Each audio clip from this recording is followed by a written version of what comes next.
ये देखिए दोस्तों क्या हो रहा है यहाँ पर जो है हमारे तिवारी सेठ बोल रहे हैं कि मेरा 15 लाख ईरानियन रियाल कब देगा।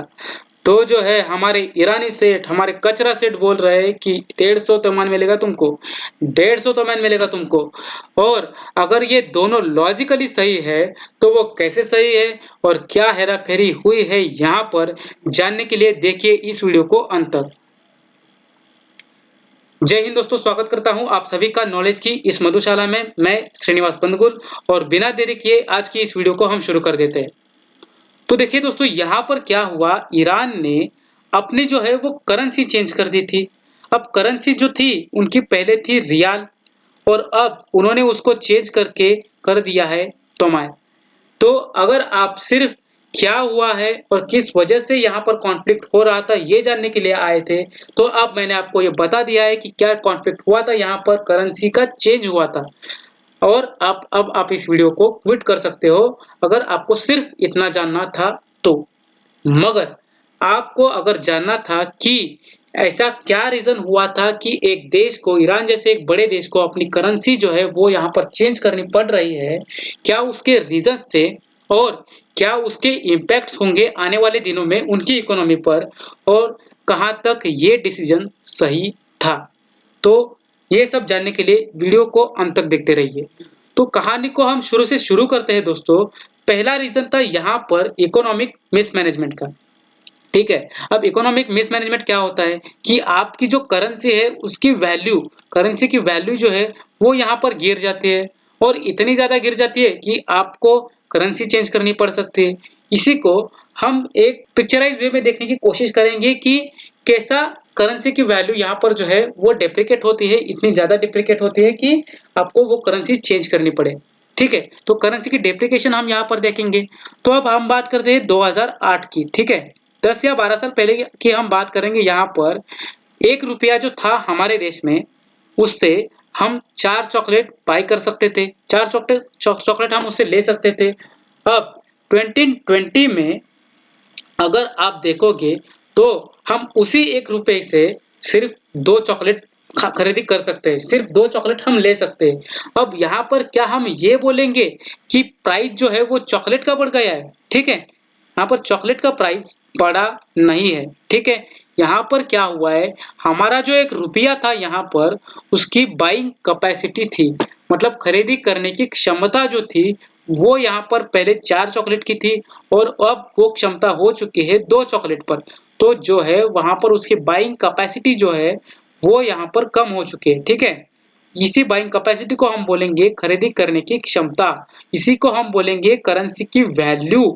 और ये वैल्यू अगर डिक्रीज हो जाती है, करेंसी की यहाँ पर क्षमता कम हो जाती है, तो उसका एक रीजन होता है इन्फ्लेशन। जब लोगों के हाथ में बहुत ज्यादा पैसा आ जाता है तो इन्फ्लेशन बढ़ जाता है। इन्फ्लेशन की वजह से आपकी जो है करेंसी की वैल्यू गिर जाती है, तो इसी को हम बोलेंगे करेंसी का डेप्रिकेशन। ठीक है, अब ये तो एक रीजन था यहाँ पर कि इकोनॉमी का जो करेंसी की वैल्यू थी यहाँ पर वो डेप्रिकेट कर चुकी थी। दूसरा रीजन एक था यहाँ पर कि जो है ट्रंप की सरकार। अब यहाँ पर अमेरिका और ईरान के बीच में जो न्यूक्लियर एग्रीमेंट हुआ था उसको बर्खास्त कर दिया हमारे डोनाल्ड ट्रंप साहब ने। तब उनके एडमिनिस्ट्रेशन जब आई यहाँ पर तो उन्होंने क्या किया, उस न्यूक्लियर एग्रीमेंट को ब्रोक कर दिया सबसे पहले तो। और उसके ऊपर उन्होंने क्या किया, ईरान पर जो है उन्होंने सैंक्शंस लगा दिए।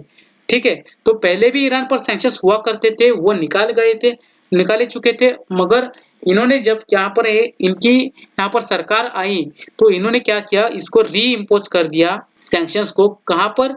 ईरान पर। ठीक है, अब इस सैंक्शंस के पड़ने की वजह से, सैंक्शंस के इम्पोज की वजह से यहाँ पर क्या हुआ कि ईरान का जो है वो इंटरनेशनल ट्रांजैक्शन बहुत ही ज्यादा कम हो गया। ठीक है, ये कम हो गया और इसका इफेक्ट यहाँ पर देखने को मिल सकता है कि इनकी इकोनॉमी जो है यहाँ पर डाउन जाएगी। ठीक है, तो ये एक रीजन हो गया यहाँ पर। और अब तीसरा रीजन आता है यहाँ पर कोरोना वायरस। अब देखिए कोरोना वायरस जो है उसने जो है पूरे वर्ल्ड पर उसकी जो है इफेक्ट देखने को मिल रही है हमें। मतलब पूरा वर्ल्ड इससे जूझ रहा है, पूरे वर्ल्ड की इकोनॉमी इससे जूझ रही है।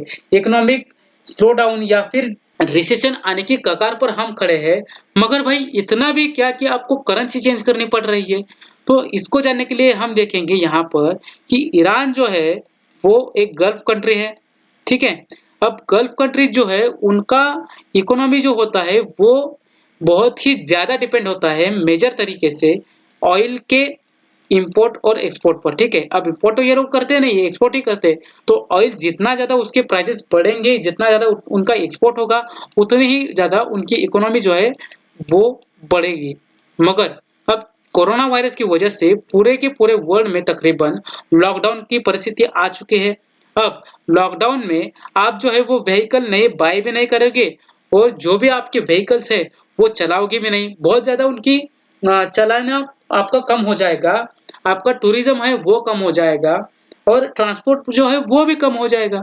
तो अब ऐसी कंडीशन में जो है ऑयल की डिमांड जो है वो यहाँ पर कम हो जाएगी। मतलब बाकी के देश वो खरीदी नहीं करेंगे, बाई नहीं करेंगे ऑयल को। और अगर ये डिमांड कम हो जाएगी तो इसका असर देखने को मिलेगा ऑयल की प्राइसेस पर, ठीक है। ऑयल की जो प्राइसेस है वो यहाँ पर कम हो जाएगी। अब अगर आपकी कम हो रही है तो आपको क्या करना पड़ेगा, आपको सप्लाई जो है वो आपकी कम करनी पड़ेगी। आप अगर सप्लाई कम करते हो डिमांड के गिरने पर तो जो है आपकी प्राइसेस स्टेबल रह सकती है।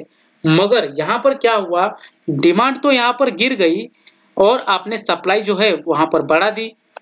अब ऐसी कंडीशन में आपकी जो है वो आपकी इकोनॉमी गिरेगी ही गिरेगी, क्योंकि ये आपके ऑयल सेक्टर पर प्रभाव डालेगा। इतना ज़्यादा प्रभाव डालेगा कि आपका ऑयल का सेक्टर जब फिर हम बंद पड़ने की कगार पर यहाँ पर आ जाएगा, ठप पड़ने की कगार पर वो आ जाएगा।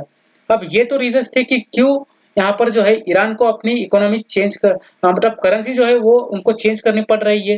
अब सबसे पहले तो हम ये देखने की कोशिश करेंगे कि किस तरीके से यहाँ पर उनकी जो है कहाँ तक वो डेप्रिकेट कर गई थी उनकी करेंसी की वैल्यू।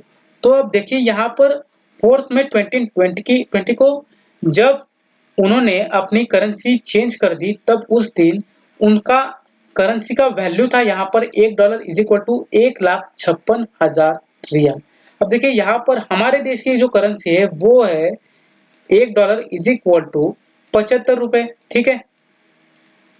75 रुपीज की हमारी करेंसी है और अगर ये 75 से 80 भी अगर हो जाती है तो हम क्या बोलेंगे यहाँ पर कि रुपया जो है वो बहुत ज्यादा गिर गया है, वो बहुत ही ज्यादा गिर गया है, ऐसा हम बोलेंगे। मगर 1,56,000 दोस्तों, आप समझ सकते हो कि कितनी ज्यादा यहाँ पर वैल्यू गिर चुके हैं। अब इसको रिवाइव करना तकरीबन तकरीबन नामुमकिन सा हो गया था। तब उन्होंने क्या किया, टोमान निकाला, वो एक नई करेंसी निकाली और उसकी प्राइस है यहाँ पर अब 10,000 रियाल। मतलब एक टोमान जो है वहां पर 10,000 रियाल के बराबर होगा।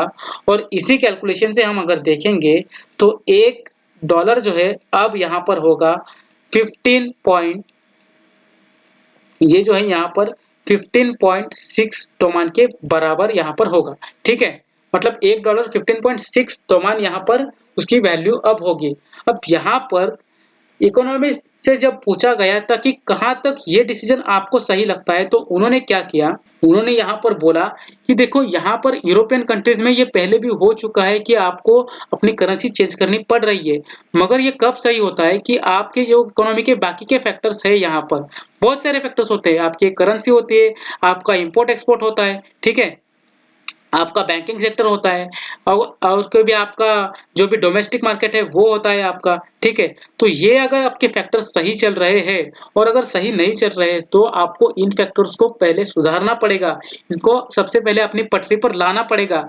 और जब ये डेवलपिंग की कगार पर आ चुके हैं तब आपको जो है अपनी करेंसी चेंज करनी पड़ेगी।